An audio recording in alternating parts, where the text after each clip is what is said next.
Benvinguts al Friki Online càpsula 917. Ens anem a l'editorial francesa Delirium i ens anem a l'edició d'Albert Camus de Richard Corbin, d'En2, Mouvovum.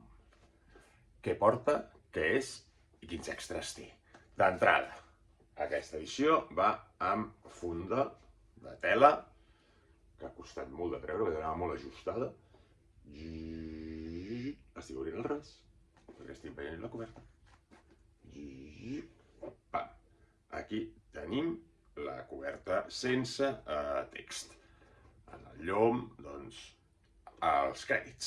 Richard Corbin, d'En2, Mouvovum, que és aquesta segona part d'Eden, com va indicar aquest subtítol d'Eden2. L'edició, format gran i paper molt bo. Un altre dia parlarem d'això, de l'edició brut, però avui parlarem d'aquesta. Què porta i què té? D'entrada, les guardes. Molt xules, amb aquesta colla de dràmits, aquests personatges xunguíssims, que són com uns tèrmits que s'ho mengen tot. Comencem, anem passant pàgines i anem a parar a un dels primers pròlegs que trobarem, bueno, pròlegs, els primers textos que trobarem. Ni més ni menys que ha fet expressament per aquesta edició un text de Guillermo del Toro que ens explica la seva relació amb Richard Corbin. Després, la introducció de Walter Simonson, el dibuixant de còmics que també ens parla de la seva relació, el seu amor i com descobreix a Corbin. I a partir d'aquí, la història. Els colors retocats, la història, com sempre, aquest dent amb aquesta Cat que comencen que Cat decideix tornar a la Terra, vol deixar aquest món estrany i Dent no ho té clar. Amb aquest petit conflicte es barregen el conflicte de les pedres Nar, del Loch Nar, de les pedres Nar que hi ha on estan habitant ells. Decideixen marxar, però a partir d'aquí la cosa s'embolicarà, tindrem personatges nous i tindrem sexe, acció, violència i monstruositats. Realment el dibuix esplèndid, com sempre, i la narrativa de Corbin brutal. Brutal, un autor d'un altre planeta realment que sap mostrar en vinyetes d'una manera brutal les coses. O sigui, és espectacular com ens narra Corbin cada vinyeta i aquests ritmes i silencis que sap portar. Què més tenim? Acabaria amb aquesta doble pàgina tan espectacular que és el retrobament de Dent i Cat. No us faig spoiler perquè això ja heu de saber de què va. Epílog. A Mouvovum, de què va? La metamorfosi de Tarn, del senyor Villarrubia, qui ha fet tota aquesta reedició i remasterització a través dels originals, on ha tocat els colors perquè ens quedin tal com havien de ser, o sigui, molt interessant.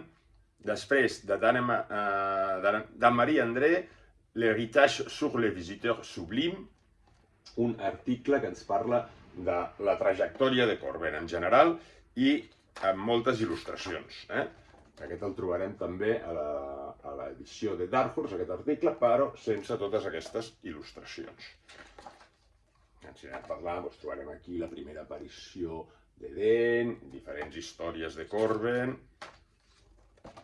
el Bigfoot, el Murky Wall, les seves últimes obres, i després un altre text de Maurice Horn, Mouvovum, també parlant-nos d'aquest món, i després els dos mapes de Mouvovum. Aquí tenim els mapes d'on transcorre aquesta història.